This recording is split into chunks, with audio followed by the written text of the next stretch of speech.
Oke, Assalamualaikum warahmatullahi wabarakatuh. Waalaikumsalam Waalaikumsalam warahmatullahi wabarakatuh. Alhamdulillah ya, di pagi hari ini kita bisa ketemu lagi di perkuliahan Kimia Fisik 2 pada pertemuan kelima ya. Jadi pertemuan kelima berarti saudara tinggal 2 kali pertemuan lagi kita akan ujian tengah semester ya. Jadi silakan mempelajari materi-materi yang sudah kita pelajari selama ini ya, khususnya tentang kimia fisik 2 sehingga saudara nanti tidak kebut semalam namanya ya. Walaupun sudah dikasih tugas, tapi saya kadang-kadang tidak percaya juga tugas yang saudara buat itu bisa hasil contekan ya, contekan di internet ya tanpa dipahami ya. Seharusnya itu yang harus didiskusikan ya sama teman-temannya, apakah pembahasan saudara itu sudah benar atau tidak. Ya, oke, saya mengingatkan sebelum 2 minggu lagi kita akan melakukan mid atau ujian tengah semester. Nah, pada materi hari ini masalah yang akan kita bahas adalah tentang sedimentasi dan difusi ya. Jadi sedimentasi dan difusi ini adalah fenomena ya yang sering kita dengar ya kalau di dalam kehidupan sehari-hari, misalnya banyaknya sungai yang dangkal misalnya ya. Mungkin kalau zaman dulu kalau kita pergi ke sungai itu sungainya masih dalam ya. Saya masih ingat kalau waktu kecil dulu ya kita untuk masuk sungai itu takut ya karena dalamnya sungai. Nah, kalau sekarang kalau saya pulang melihat sungai yang ada di daerah saya, situ sudah banyak yang dangkal. Artinya apa? Terjadi sedimentasi ya. Nah, sedimentasi tentu akibat adanya zat terlarut yang mengendap ya secara alami. Nah, nanti kita lihat ya kalau definisi dari sedimentasi itu, ya tentu sedimentasi ini biasanya waktu yang diperlukan itu adalah sangat lama ya, karena memang kejadiannya itu atau fenomenanya itu adalah akibat pengaruh medan gravitasi ya. Jadi dia terjadi secara alami ya. Jadi kalau saya waktu SD dulu 30 tahun yang lalu masih dalam sungai itu belum terjadi pendangkalan atau belum terjadi proses sedimentasi. Nah, sekarang sudah berarti kan kejadiannya itu lama ya, bisa 10 tahun, 20 ya. Jadi tergantung partikel yang dilewati oleh sungai tersebut ya. Kalau sungai itu pinggiran atau terjadi erosi, nah itu yang akan menyebabkan terjadinya sedimentasi ya. Nah, kalau di kimia fisik memang kita akan pelajari sedimentasi ini. Tentu sedimentasi ini kita menganggapnya adalah suatu proses ya, partikel berat menempati bagian dasar suatu kolom larutan akibat pengaruh medan gravitasi. Nah, ya, jadi memang dia terjadi dengan sendirinya ya, tentu medan gravitasi bumi. Nah, di sedimentasi ini kita akan mempelajari variabel yang disebut dengan laju sedimentasi. Ya, laju sedimentasi itu ya tentu berapa kecepatan terjadinya sedimentasi tadi, proses sedimentasi itu ya terhadap waktu. Nah, tentu bergantung pada kuat medan ya. Kuat medan, kalau kuat medan gravitasinya tinggi, tentu dia lebih cepat mengalami sedimentasi. Kemudian massa partikel, ya massa partikel yang besar tentu akan lebih mudah ya untuk mengalami sedimentasi ya. Kemudian bentuk partikel ya, bentuk partikel ya, yang bulat dengan lonjong atau yang bentuk yang lain. Nah, tentu yang bulat akan lebih cepat mengalami sedimentasi ya. Nah, tentu di dalam prakteknya ya, sedimentasi itu sebenarnya dia lambat, tadi udah disebutkan ya, fenomenanya lambat. Nah, tetapi dapat kita percepat ya di laboratorium. Misalnya kita mau mengendapkan sesuatu zat kimia ya dari suatu reaksi kimia. Nah, itu bisa kita ganti medan gravitasi bumi tadi dengan medan sentrifugal. Apa sudah pernah menggunakan sentrifuge di percobaan atau praktikum kemarin di kimia dasar atau praktikum yang lain-lain? Sudah ada? Sudah? Sudah ya? Artinya apa? Saudara sudah tidak aneh ya atau tidak terbiasa, padahal saudara sudah melakukan penggunaan sentrifus ya. Jadi sentrifus itu ya medan gravitasi itu dirubah menjadi sentrifugal sehingga dia kecepatannya menjadi cepat ya, mengalami sedimentasi. Nah, banyak itu percobaan ya, daripada kita nunggu 2 hari atau 3 hari untuk mendapatkan suatu endapan. Nah, kita percepat di dalam sentrifus.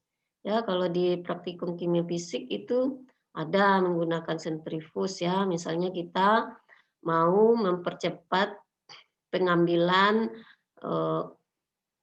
hasil dari demulsifikasi ya.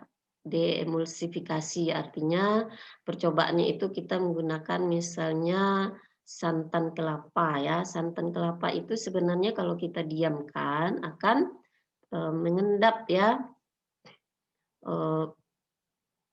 apa namanya istilahnya itu blondo dari santan tadi. Nah, sehingga terpisah dengan minyak dan air. Jadi untuk mempercepat, untuk mendapatkan minyak itu bisa menggunakan sentrifus. Ya, yaitu dengan cara memecahkan emulsi dari santan. Ya, santan itu kan termasuk koloid yang bersifat emulsi ya, namanya emulsi. Jenisnya emulsi. Nah, itu salah satu ya percobaan yang ada di kimia fisik. Oke. Ya, jadi atau di biokimia ya ada juga mempercepat terjadinya misalnya untuk memisahkan suatu enzim ya, enzim dari dari suatu tumbuhan bisa juga ya dipercepat perputaran dari sentrifus tadi ya, sehingga tidak perlu berhari-hari ya, tinggal 1 menit 2 menit ya terjadi pemisahan. Nah, sekarang kita lihat ya bahwa laju sedimentasi tadi ya tentu ada hubungannya dengan massa efektif ya. Jadi partikel yang terlarut di dalam suatu larutan, mungkin saudara harus ingat lagi, larutan itu pasti ada yang terlarut dan ada pelarut. Nah, tentu yang terlarut tadi mempunyai massa ya, partikel yang terlarut tadi memiliki massa yang disebut dengan massa efektif ya, MF disimbolkan. Nah, itu sama dengan B kali M ya. Jadi B itu adalah daya apung medium. Nah, ya, jadi daya apung itu sama dengan 1 dikurang Rho kali Vs. Di Vs itu adalah volume spesifik dari partikel ya yang mengapung atau partikel yang terlarut tadi ya. Jadi semakin berat massa efektifnya ya tentu semakin mudah mengalami sedimentasi ya. Kalau Rho itu adalah massa jenis dari partikel yang terlarut. Nah, itu bisa diketahui ya di dalam suatu soal. Nah, kemudian laju sedimentasi itu ya tentu pada saat partikel itu melintas melalui medium pelarut tadi, nah tentu dia sebanding dengan gaya sentrifugal ya. ya, gaya sentrifugal yang ada pada sentrifus. Ya, jadi kita percobaannya menggunakan alat sentrifus. Nah, itu gaya sentrifugalnya itu Fs ya. Jadi F kali S sama dengan M efektif dikali omega kali R kuadrat. Jadi S kemarin itu apa di mobilitas ion? S adalah kecepatan menghanyutnya ion ya di dalam mobilitas ion kemarin kita sudah definisikan ya S itu apa.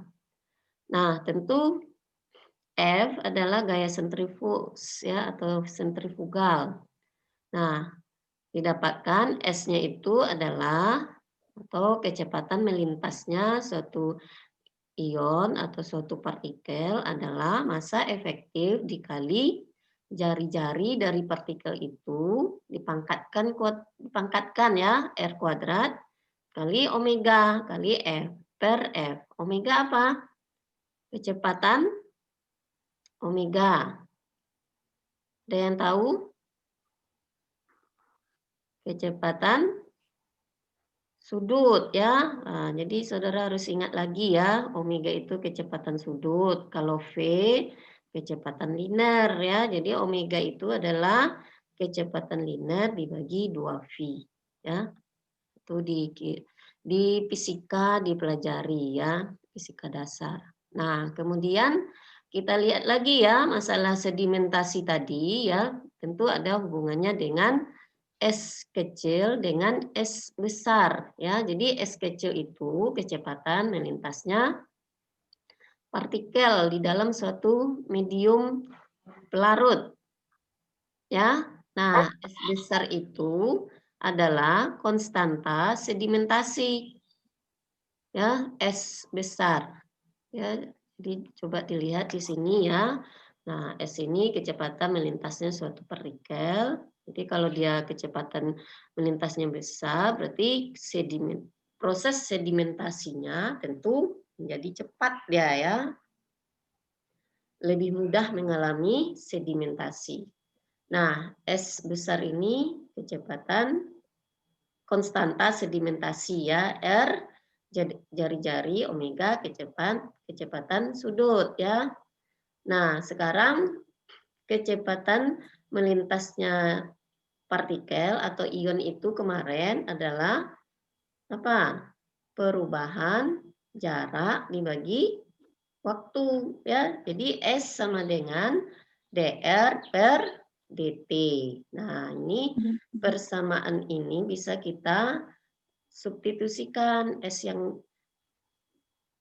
besar kali R omega kuadrat ini harus sama dengan dr per dt ya. Jadi kalau kita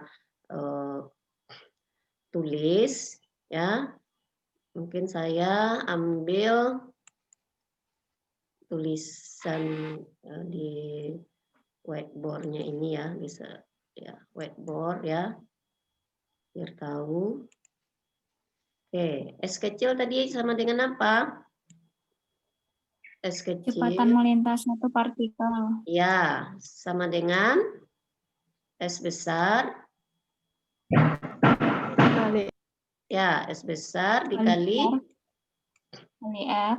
R jari-jari kuadrat atau Kali apa? jari enggak, Bu. Tidak. omega kuadrat. Omega kuadrat. Omeganya yang kuadrat ya. Nah, kalau S yang definisi biasa, S sama dengan apa? Perubahan D ini sama dengan Jarak perubahan ya. dr dibagi jari-jari dt. Oke ya. Nah, ini karena Ibu pakai laptop biasa agak susah ya menggunakan whiteboard ya. Nah, sekarang yang S pertama, S2 ini kan bisa kita substitusikan, berarti dr ya per dt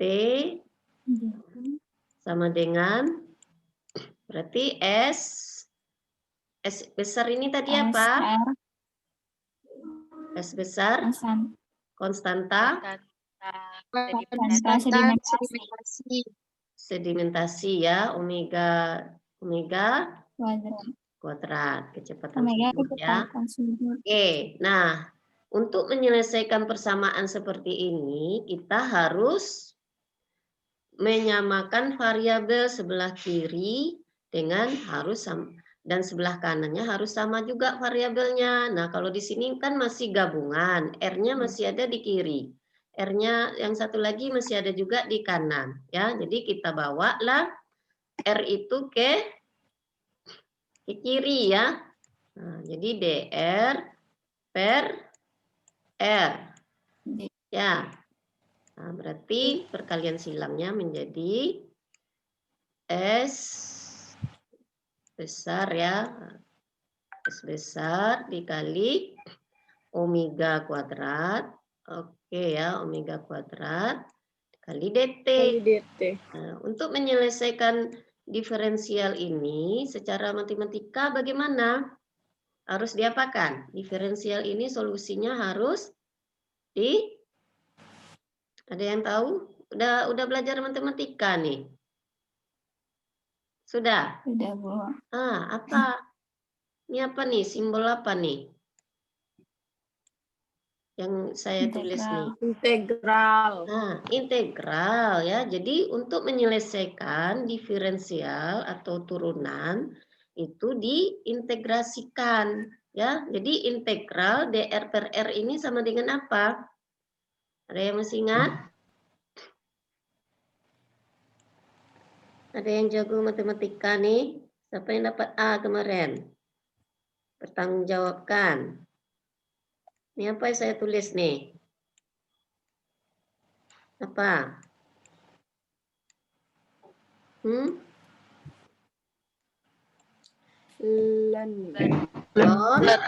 R, Bu. ln R. Jadi integral dr itu ln R. Ini tetap ya, karena yang diintegrasikan bukan S dengan omega. Tapi yang diintegrasikan DT. Jadi integral DT itu sama dengan apa? Nggak tahu juga. Ini gimana kemarin? Nah, integral DT adalah T ya. Nah, inilah dia dapat ya.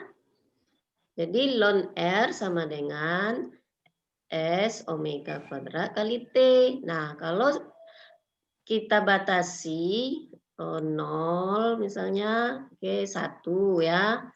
Misalnya dari 0 sampai ke satunya ya, ini 1 juga, berarti menjadi ln R 1 per R0 sama dengan S omega kuadrat T2 dikurang T1.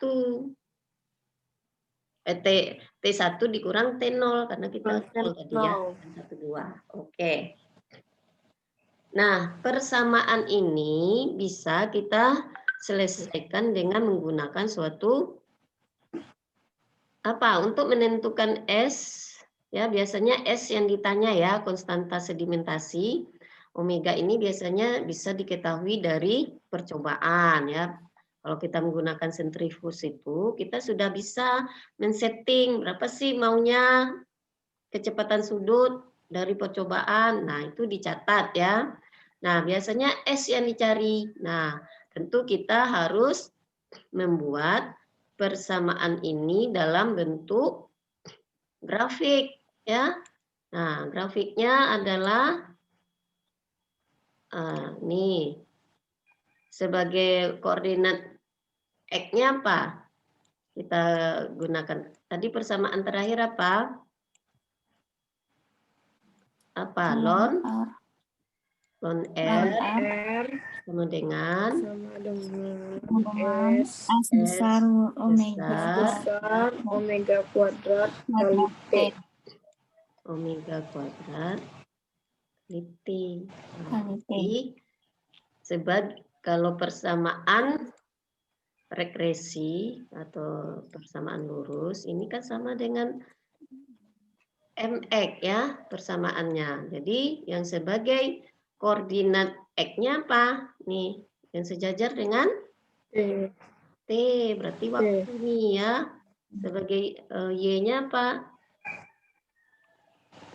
Ln R. Ln R ya. Oke. Nah, ini kalau kita punya data jari-jari partikel, kemudian punya waktu ya terhadap waktu, ini garisnya harus melalui titik nol ya, harus lurus dia.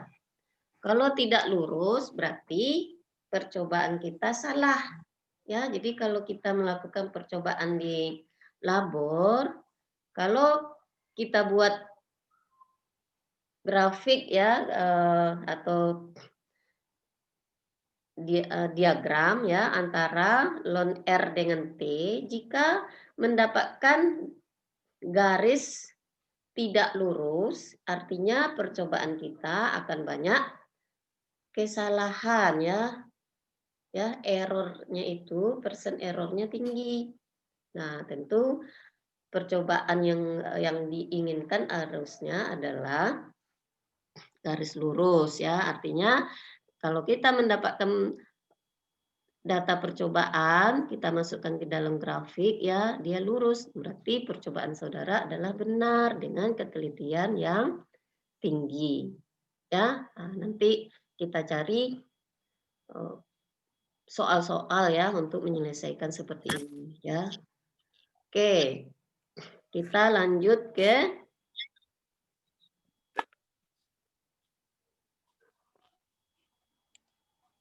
kita stop dulu ya share-nya.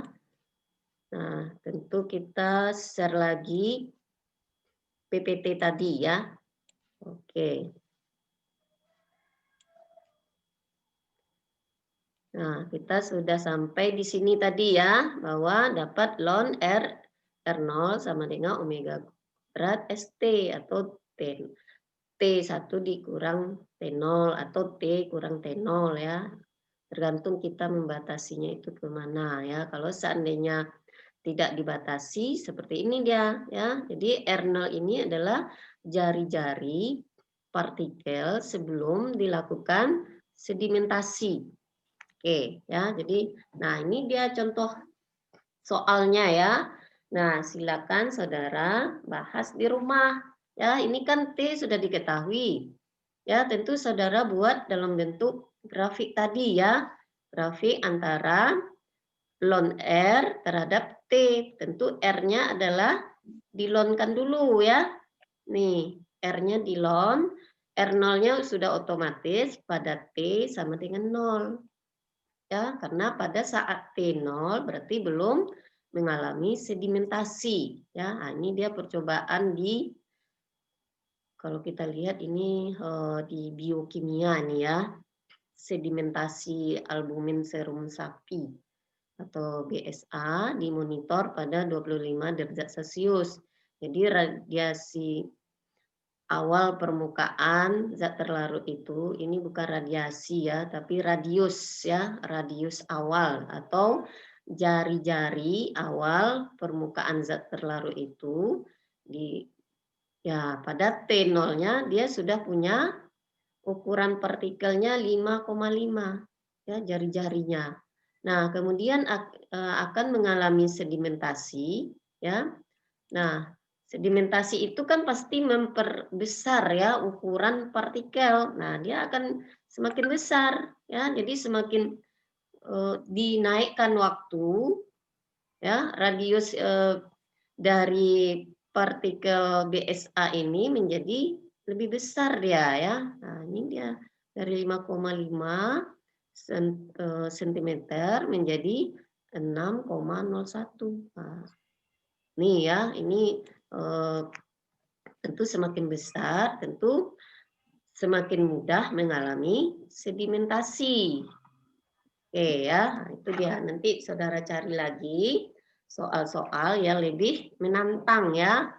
Oke, kita lanjut ke materi difusi ya. Jadi kita tinggalkan sedimentasi. Nah, nanti di Google Classroom bisa juga kita lanjutkan diskusinya ya secara asinkron. Nah, sekarang kita masuk ke difusi ya. Jadi difusi ini kalau didefinisikan adalah migrasi molekul netral atau ion jika tidak ada medan listrik. Nah, tentu difusi ini juga terjadi karena secara alami juga ya. Nah, biasanya difusi ini terjadi dari konsentrasi apa? Tinggi atau rendah? Konsentrasi tinggi ke konsentrasi rendah ya, difusi. Ya, kalau didefinisikan secara umum seperti itu ya, tentu difusi ini berhubungan dengan konsentrasi ya. Jadi saudara bisa lihat di sini menurut hukum 1 Fick ya bahwa apa? Menurut hukum 1 Fick bahwa aliran atau flux ya dari suatu partikel itu disimbolkan dengan J ya, J ya. Nah, ini adalah berhubungan dengan konsentrasi. Nah, ya, jadi flux atau aliran suatu partikel itu sama dengan ini tadi S kecil adalah kecepatan hanyutnya ion atau molekul ya atau kecepatan melintasnya partikel kali C.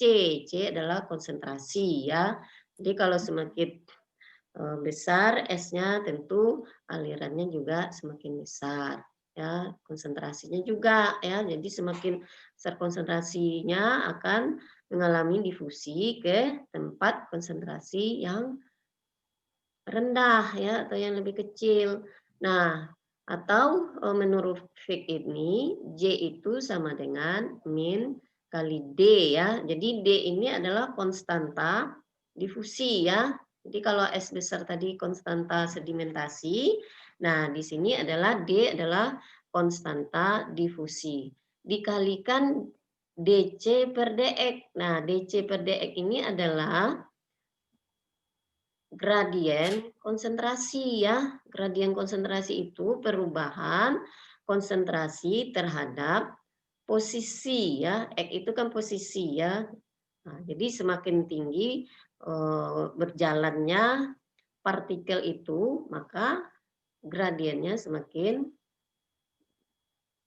kenapa? Kalau X-nya besar, gradiennya semakin kecil ya, berbanding terbalik dia.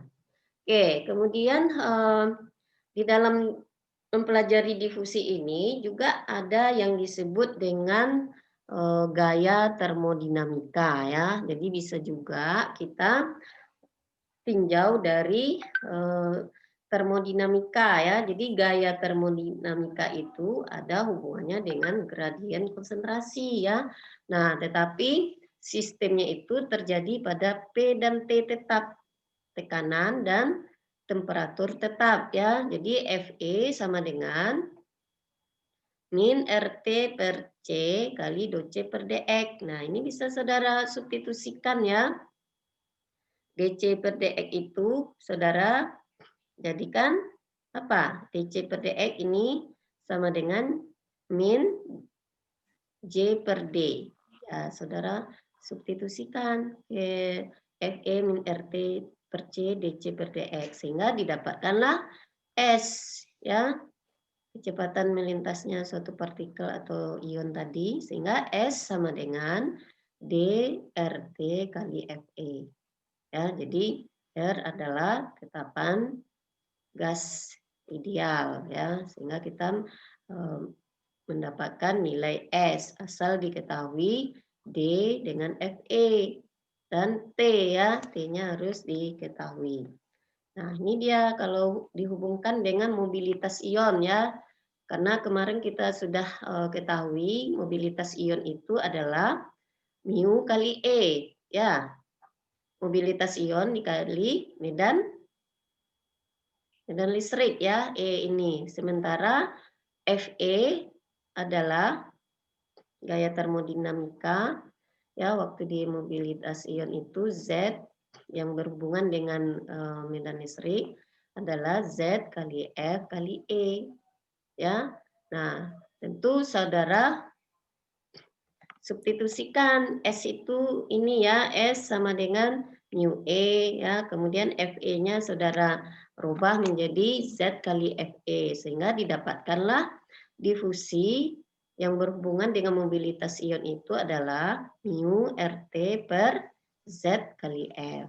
Ya, nah ini adalah persamaan yang disebut dengan hubungan Einstein. Ya, jadi hubungan antara difusi dengan mobilitas ion itu adalah mu RT per ZF.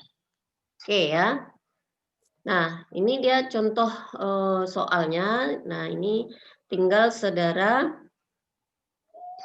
ya karena sudah diketahui mobilitas ion dari NO3- ini ya di dalam satu larutan berair, ini sudah diketahui. Nah, kemudian koefisien difusinya sudah diketahui, berarti yang ditanyanya apa nih? Berarti yang ditanya adalah Koefisien difusi ya, Bu. konstanta difusi ya. Nah, dihitung konstanta difusi atau koefisien difusinya. Berarti tinggal saudara ambil persamaan ini. Ya, mu RT per ZF. Ya. Oke. Nanti saudara selesaikan di rumah ya. Nah, ini juga ada soal yang lain ya, estimasi radius efektif ya dari molekul gliserin di dalam suatu air pada temperatur 25 ya. Kemudian koefisien difusinya diketahui. Dan dicari apa? Viskositas ya. Berarti F-nya ini digantinya dengan yang hukum Stokes kemarin ya. Hukum Stokes kemarin apa? F sama dengan 6pi eta kali R. Ya, apa? 6pi eta F sama dengan 6pi eta kali R ya. Jadi ini saudara R itu bisa A ya. A itu kan radius juga ya. Jadi nanti menjadi D-nya itu adalah KT per 6pi eta ya. Nah, K ini apa? K ini adalah tetapan Boltzmann ya. Tetapan Boltzmann itu sama dengan R kali Na, bilangan Avogadro ya. Jadi coba nanti saudara cari bilangan Boltzmann itu apa ya? Ada hubungannya dengan bilangan Avogadro dengan tetapan gas ideal ya. Oke. Nah, saya kira itu materi tentang sedimentasi dan difusi ya. Nah, itu paparan dari saya sampai di sini. Kemudian kita akan lanjutkan diskusi pada Google Classroom ya. Jadi saya harapkan saudara aktif ya melakukan diskusi di Google Classroom. Nah, demikian. Terima kasih. Jangan lupa ringkasannya juga minggu depan, kemudian soal-soal sudah dijawab ya. Oke, saya tutup. Assalamualaikum warahmatullahi wabarakatuh. Waalaikumsalam warahmatullahi wabarakatuh. Warahmatullahi wabarakatuh.